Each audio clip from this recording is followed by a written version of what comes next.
আজকে আমাদের 6 মাস পরেও আমাদের এই জেলা বিপ্লবের সৈনিককে আমাদের আওয়ামী লীগের দূষণদের হাতে আমাদের নিহত হতে হয়, সেটি হচ্ছে আমাদের গণতন্ত্রকামী এবং ফেসিবাদ বিরোধী রাজনৈতিক দলের এটি হচ্ছে আমাদের কালেকটিভ ফেইলিয়র।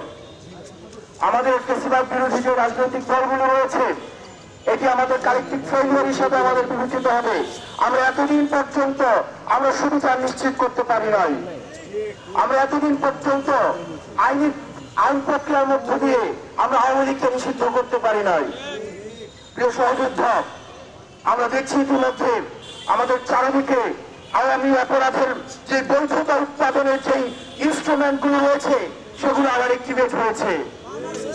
সেগুলোকে আমরা দেখছি যে কালচারাল যে অ্যাক্টিভিজম, সেই অ্যাক্টিভিজমের মধ্য দিয়ে এই আওয়ামী দীর্ঘ 1.5 দশকের বেশি সময় ধরে যে সব অপরাধ হয়েছে সেই অপরাধের বৈধতা উৎপাদন করছে। আমরা স্পষ্ট করতে চাই, এই 5ই আগস্ট পরবর্তী সময়ে এই বাংলাদেশে আমরা এই ভূখণ্ডের আমরা দেখেছি আমাদের সার্বভৌমত্ব এবং স্বাধীনতা টিকিয়ে দিয়ে আওয়ামী লীগ তার ক্ষমতা টিকিয়ে রেখেছে। আমরা 5ই আগস্ট পরবর্তী সময়ে আমরা এই ভূখণ্ডের দখল আমরা বাংলাদেশিদের কাছে আমরা তুলে দিতে পেরেছি। এই 5ই আগস্ট পরবর্তী সময়ে আমাদের এই ভূখণ্ডের মধ্যে হয় আওয়ামী লীগ থাকবে, না হয় আমরা থাকবো, আমরা থাকতে পারি না।